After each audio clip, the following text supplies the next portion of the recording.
Hi, this is Stephen Gandolfi coming to you from the tasting room at Westport Whiskey and Wine. Hi, Stephen. Hi, everyone.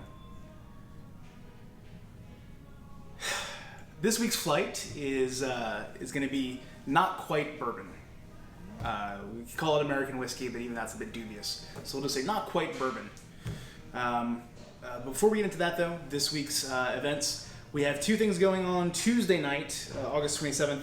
First, off-site, Julie DeFriend, who is an amazing wine personality and an advanced somm, will be doing a dinner that we'll be providing the wines for at Martini Bistro. Really cool lineup. Still seats open for that, $65 a person. You can go to our website to find out more.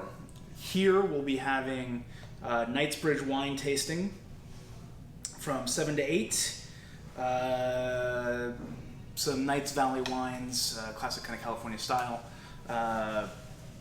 Still have some seats available for that, so check our website on that one. Wednesday, this is the big one. We did this last month, I believe, well attended. It's going to sell out again this time. Spanish wines and Spanish ham. We're going to have a big leg of acorn-fed pork leg. Beautiful aged, dry aged kind of thing. Slice it up, serve it with some Spanish wines. It's gonna be killer. Jim Clayton's gonna do that for us.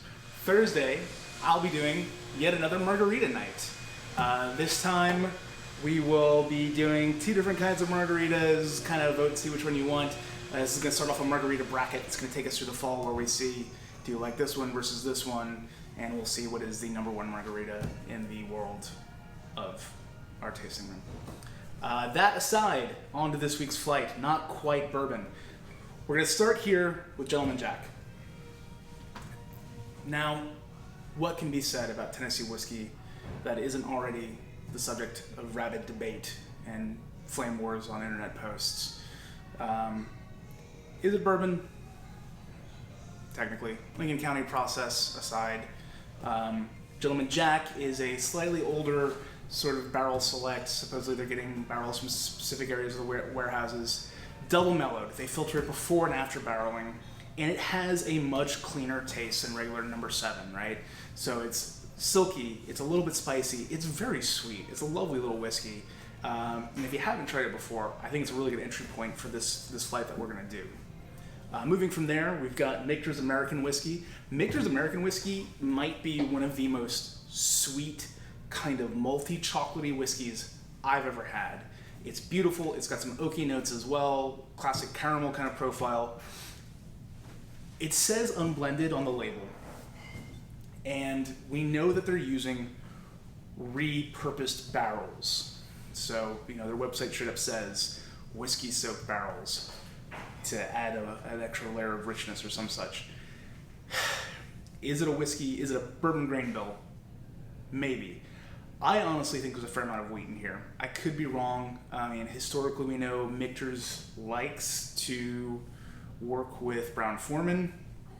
So whether it's something they contract distilled or it's one of Brown-Forman's baseline whiskeys, it's hard to say. But with the sort of resurgence in Michters' popularity that's come up around Louisville in the last year or so, I think if you haven't tried the US 1 American whiskey, it's definitely worth visiting. Moving on to Sierra Norte. Now, this is an interesting prospect, and this is American in a much larger sense, North American whiskey, we'll say. This is 100% Oaxacan corn from Oaxaca, Mexico. It's an heirloom varietal of yellow corn. It is essentially a corn whiskey. We know that they're using French oak. We know the oak is charred. It's only about 2 years old. But there's a reason why this made number 20 on Whiskey Advocate's not top 20 of last year. It is floral. It is fruity. It's got some really beautiful, sweeter, kind of earthy notes. What's interesting to me, especially about this, is it's made by a former mezcalero, a mezcal producer.